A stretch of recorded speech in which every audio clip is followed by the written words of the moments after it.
पीलीभीत बेलोवाला चौराहे से होते नगर कोतवाली तक निकाला गया फ्लैग मार्च। पुलिस अधीक्षक पीलीभीत और अपर पुलिस अधीक्षक विक्रम दहिया, सीओ सिटी दीपक चतुर्वेदी रहे मौजूद।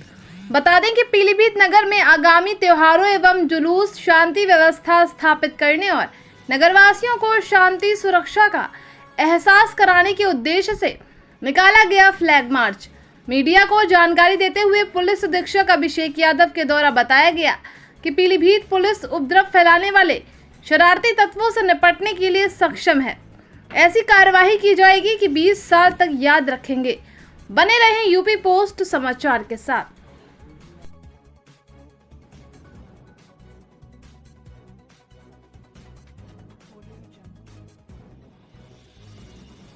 से किसी भी प्रकार की स्थिति से निपटने के लिए तैयार हैं और उसी के लिए लगातार जनपदीय पुलिस जो है और हमारा जितना फोर्स है, हम लोग लगातार उसकी एंटी राइट ड्रिल्स कर रहे हैं, मॉक ड्रिल्स कर रहे हैं, फ्लैग मार्चेस कर रहे हैं। तो इसके दोनों ही उद्देश्य हैं कि पुलिस भी तैयार रहे पूर्ण रूप से और उसके साथ साथ पब्लिक में भी ये मैसेज रहे स्पष्ट रूप से कि पुलिस तैयार भी है। और देखिए, हमारा उद्देश्य सबसे पहले रहता है कि जनपद में शांति व्यवस्था कायम रहे।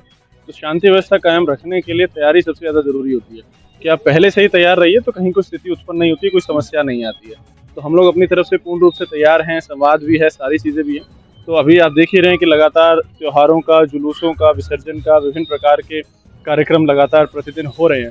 तो इन सब चीज़ों को देखते हुए जनपद में जिस प्रकार से माननीय मुख्यमंत्री जी के द्वारा स्पष्ट रूप से प्रदेश लेवल पे ये बताया गया है कि शांति व्यवस्था बनी रहे और नागरिकों को कोई समस्या ना आए, उन्हीं के मार्गदर्शन में ये सारी चीज़ें की जा रही हैं ताकि संपूर्ण रूप से शांति व्यवस्था के लिए जनपदीय पुलिस फोर्स जो है पूर्ण रूप से तैयार रहे। सर, बरेली हमारे बराबर का जिला है, यहाँ पे भी कुछ दिन पहले कुछ घटना हो गई थी, उसको लेके किस तरह से सतर्कता बरत रहे हैं? खासकर जो एक कुछ बताया जा रहा है कि एक कैंपेन चलाया जा रहा है, उसको लेकर। देखिए, हम लोग लगातार दोनों फ्रंट्स पे काम कर रहे हैं।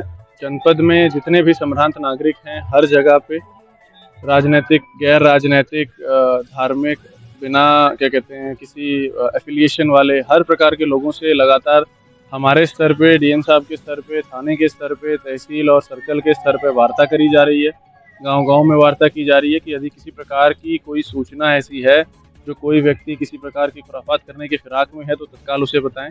इसके अलावा जो इस प्रकार के लोग हैं, उनको पुलिस स्वयं अपनी तरफ से चिन्हित कर रही है। चिन्हित करके हम लोग उनके ऊपर स्वयं कठोर कार्रवाई करने जा रहे हैं।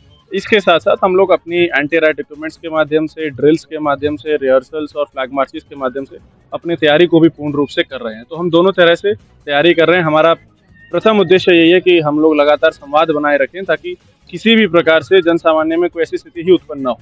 परंतु उसके साथ साथ हम ये भी कहना चाहेंगे कि जनपदीय पुलिस फोर्स पूर्ण रूप से हर चीज़ से निपटने के लिए अपने आप में सक्षम है और हम पूर्ण रूप से तैयार हैं, ताकि अगर किसी के भी दिमाग में कोई खुराफात होगी तो फिर उसका जो इलाज किया जाता है पुलिस के द्वारा, वो इस प्रकार से किया जाएगा कि अगले 10-20 साल तक किसी के दिमाग में ये खुराफात आएगी नहीं दोबारा।